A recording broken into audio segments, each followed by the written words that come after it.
Benoît Schlussel, je suis président de la Société d'Histoire. Notre but, c'est principalement de faire connaître l'histoire de Turckheim à l'ensemble des personnes intéressées par l'histoire en général, mais à Turckheim en particulier. L'histoire de Turckheim est aujourd'hui déclinée par plusieurs ouvrages. Ces ouvrages sont relativement connus, mais on s'est rendu compte que pour que le maximum de gens s'intéressent à l'histoire, il fallait un ouvrage beaucoup plus ludique. En collaboration avec M. Kuhns, le président d'honneur, l'ancien premier adjoint au maire, qui connaît beaucoup de choses aussi de Turckheim, a germé donc cette idée de faire cet ouvrage. Christelle Müller, professeure agrégée en histoire, enfant de Turckheim, a naturellement été la première sollicitée, puisque c'est elle qui a tenu la plume. Le fait d'avoir également un champenois d'origine qui est maintenant très bien établi à Turckheim, M. Alain Berton, qui lui manipule très bien son appareil photo, a fait qu'on s'est retrouvé autour d'une bonne équipe pour pouvoir faire cet ouvrage et chacun a ramené ses connaissances l'un par rapport à l'autre pour ne pas oublier toutes les différentes étapes qui ont fait Turckheim.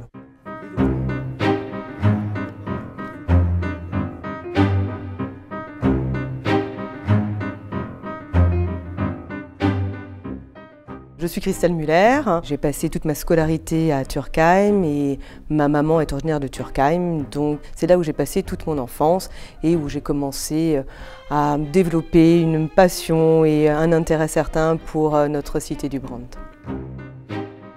Donc ça fait plus de 2 ans que nous travaillons tous ensemble et nous nous sommes posés autour d'une table pour dire bon ben voilà, comment peut-on rendre aujourd'hui attractif un livre qui soit à la croisée des chemins, qui soit pas un livre d'histoire que les jeunes ne vont pas prendre parce qu'aujourd'hui il y a les tablettes, il y a le tactile. Donc le but était de se dire on va essayer de faire un ouvrage qui soit à la croisée du livre d'histoire, avec toute sa modestie que suppose quand on veut faire un livre d'histoire et qu'on n'en fait pas un vraiment, et on va dire un guide touristique, puisque Turckheim est une cité extrêmement accueillante et qui voit de nombreux touristes au fil des ans, et on n'avait pas de guide touristique de la ville de Turckheim.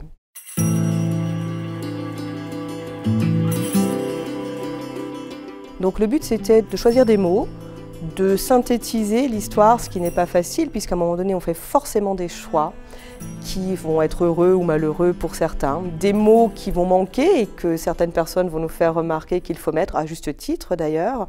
Ce sont des textes courts, donc ça a été pour moi sans aucun doute l'exercice le plus difficile, parce que ayant une formation d'histoire, l'importance des sources, l'importance d'expliquer convenablement, de préciser les faits, m'a un peu frustrée, puisqu'effectivement, il y a des fois où j'ai dû avoir le verbe court pour laisser le poids, ce que l'on voulait, le poids des images et des photos d'Alain Berton.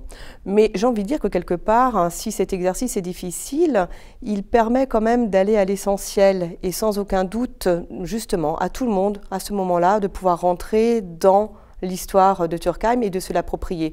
Ça permet aussi, d'où le titre du livre, si Turckheim était compté.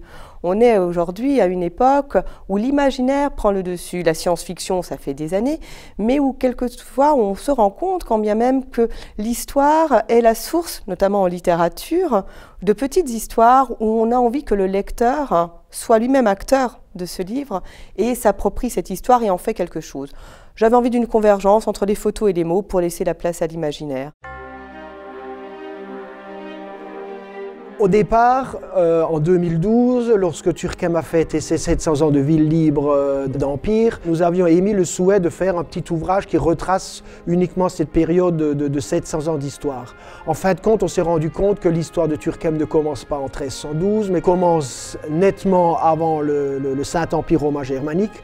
Et cet ouvrage a commencé donc par rapport à cette période qui part de toute manière d'une légende, la fameuse légende du dragon.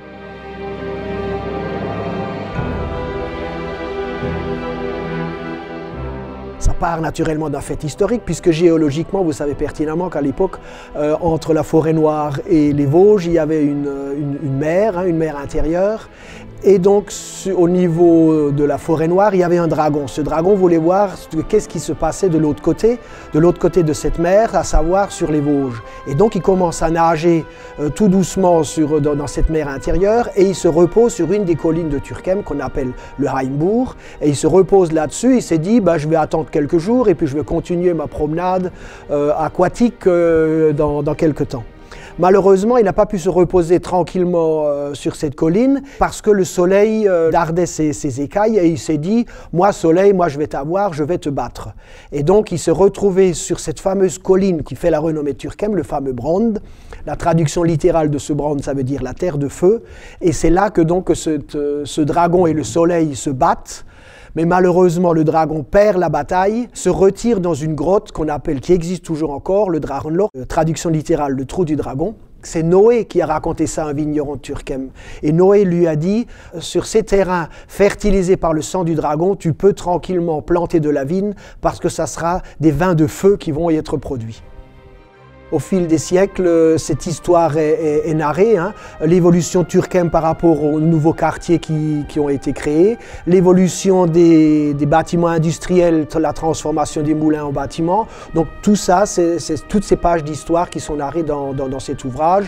Et on arrive aujourd'hui à la fin de l'histoire où aujourd'hui le tourisme est un des vecteurs les plus importants. Et donc on présente également les différentes étapes de la vie de Turckheim entre les manifestations de Noël qui viennent de se terminer, et les manifestations qu'il y a eu à Pâques, la fête du vin, la course de côte, tout ça fait que Turckheim continue de vivre au fil des siècles.